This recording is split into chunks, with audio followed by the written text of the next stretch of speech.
वाराणसी सामने घाट मंडरमा मुरारी चौक स्थित श्री अर्क विनायक मनकामेश्वर महादेव मंदिर कीनाराम धुनेश्वर प्रांगण में यज्ञ आयोजक आचार्य लाल बाबा द्वारा एक प्रेस वार्ता कर विश्व जन के कल्याण हेतु आयोजित श्री रुद्र महायज्ञ एवं शिवपुराण कथा के संदर्भ में विस्तृत जानकारी दी गई। प्रेस वार्ता में आचार्य लाल बाबा ने बताया कि प्रतिवर्ष की भांति इस वर्ष भी विश्व जन के कल्याण हेतु श्री रुद्र महायज्ञ एवं शिवपुराण कथा का आयोजन किया जा रहा है। 4 जून से शुरू हो रही 7 दिवसीय कथा का समापन 11 जून को गुरु संत पूजन एवं भंडारे के साथ होगा। मां गंगा की गोद में गुरु बाबा विश्वनाथ एवं बाबा कीनाराम जी महाराज की असीम अनुकंपा से रुद्र महायज्ञ एवं शिव महापुराण कथा का असंख्य पाठ से पूजन कराया जा रहा है, जो कि अघोर परंपरा एवं स्वयं परंपरा के महान संत के सानिध्य में यज्ञ का आयोजन हो रहा है। बाबा सिद्धार्थ गौतम राम जी महाराज एवं दंडी स्वामी विमल देव आश्रम जी महाराज के तत्वावधान में यह महायज्ञ संपन्न होगा। सुरेश वार्ता में शिव शक्ति काव्य संध्या के संयोजक डॉक्टर नागेश चांडिल्य कवि ने बताया कि विश्व जन के कल्याण हेतु श्री रुद्र महायज्ञ एवं शिव पुराण कथा का सभी को श्रवण करना चाहिए और मां गंगा के किनारे इस कथा के श्रवण का विशेष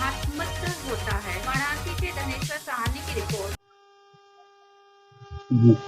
महाराज जी अपना एक पूर्ण परिचय बताते हुए काशी में आपके दिव्य आयोजन की बड़ी चर्चा है, थोड़ा इसके बारे में बताएं कि क्या हो रहा है, कब तक होगा, कैसे होगा। ओम नमः पार्वती पतये हर हर महादेव। हम आचार्य श्री लाल बाबा श्री अर्क विनायक मनकामेश्वर वन दुर्गा सन्निधाम कीनाराम धुनी स्थल के संस्थापक।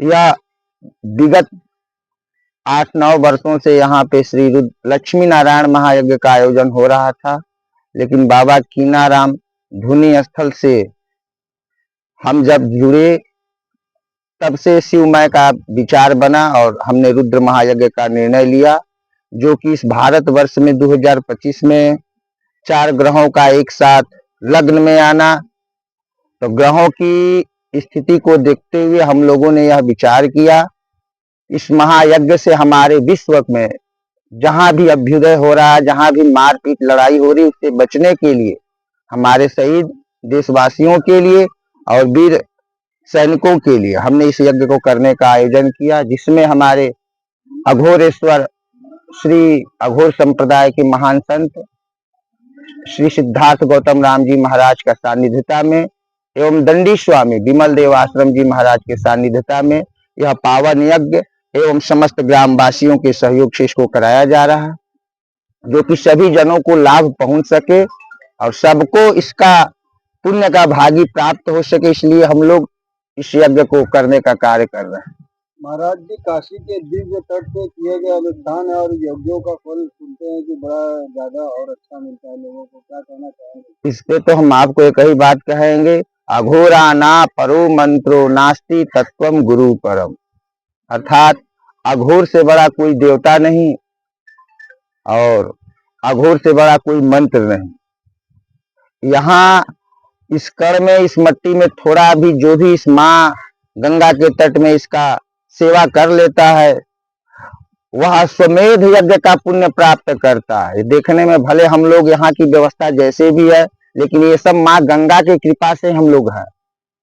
रात 2-2 बजे तक, 1-1 बजे तक निस्वार्थ, ये जितने भी आपको लोग लगे हैं, आज के समय में भौतिक युग में बिना पैसे का कुछ होने वाला नहीं है, लेकिन ये जितना भी आपको कार्यकर्ता यहाँ दिख रहे हैं 20 से 30, 1 भी रुपया नहीं लेते लोग। धर्म का मतलब ये लोग दिखाते हैं कि देखिए हम लोग गरीब जरूर है, लेकिन महाराज जी धर्म को कहीं से रुकने नहीं देंगे।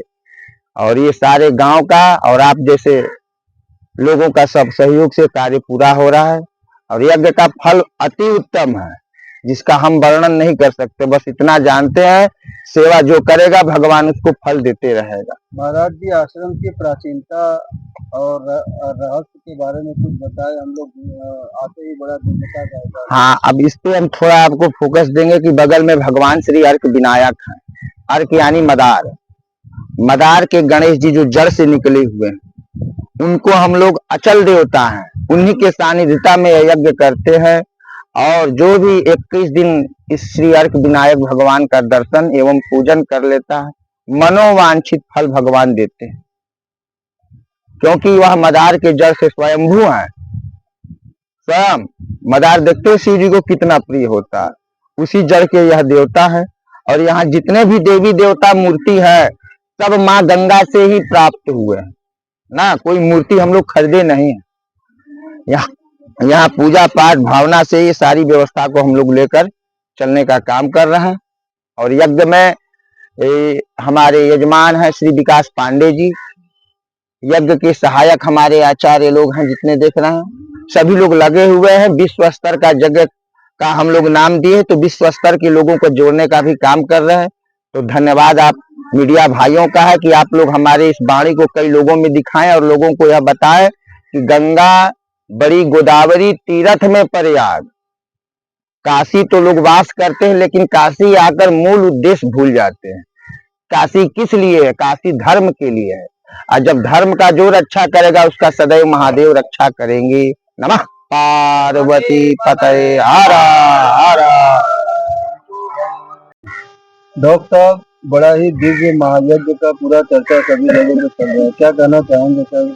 आश्रम भी आध्यात्मिक भी अत्यंत सुंदर और श्रेष्ठ आयोजन, पुण्यदायी आयोजन जो प्रत्येक वर्ष यहाँ मदरवा गांव में माँ गंगा के पावन तट पर आयोजित होता है।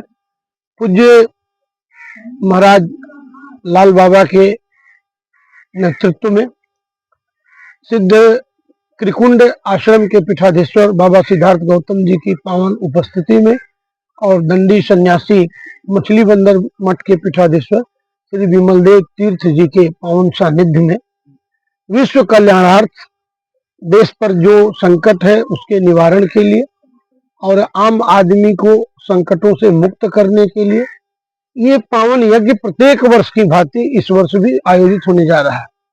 4 जून को अखंड हरिकीर्तन से प्रारंभ होगा। 5 जून को, जैसा कि महाराज जी ने बताया है, 5 जून को विश्व पर्यावरण दिवस के दिन जलाभिषेक यात्रा निकलेगी जो यहाँ से मदरवा गांव से होकर मृत्युंजय महादेव मंदिर तक जाएगी, पुनः वापस आएगी।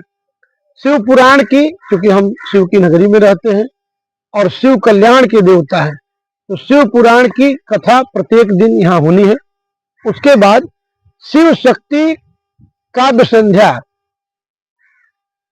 का आयोजन 7 से 8 सायं 1 घंटा प्रत्येक दिन और 4 कवि कवित्रियों का मिलाकर 9 दिनों में बात करें तो 3 दर्जन से अधिक कवि कवित्री और भजन गायक भी उतने ही।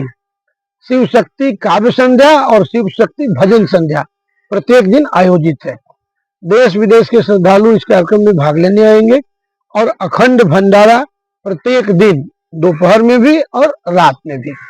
आम आदमी का ये कार्यक्रम है और आम आदमी के कल्याण के लिए है। आप देख रहे हैं हमारे स्वयंसेवक अभी वो इसमें से बहुत सारे स्वयंसेवक जो है दिन में अपना रोजी रोजगार करते हैं, मजदूरी करते हैं। रात में जब आप आइएगा तो देखेंगे कि वो पूरा एकदम निस्वार्थ भाव से ये मंडप की तैयारी, मैदान का समतलीकरण और ये सब पूज्य लाल बाबा जी के निर्देशन में पूरे उत्साह के साथ हो रहा है और बहुत ही आनंददायी और पुण्यदायी कार्यक्रम ये है जो प्रत्येक वर्ष। डॉक्टर, राष्ट्रीय मंचों पे हम लोग आपको देखते हैं प्रस्तुति देते हुए, आज से कभी धुरंधर महोत्सव विदेशों तक आपका प्रचलित है, यहाँ भी आपका आयोजन है, क्या कहना चाहेंगे अपने? कहना ये चाहेंगे कि काशी नित्य उत्सवा नगरी है, प्रत्येक दिन कोई न कोई उत्सव है और उत्सव तो है ही है, यहाँ तो महोत्सव की नगरी है।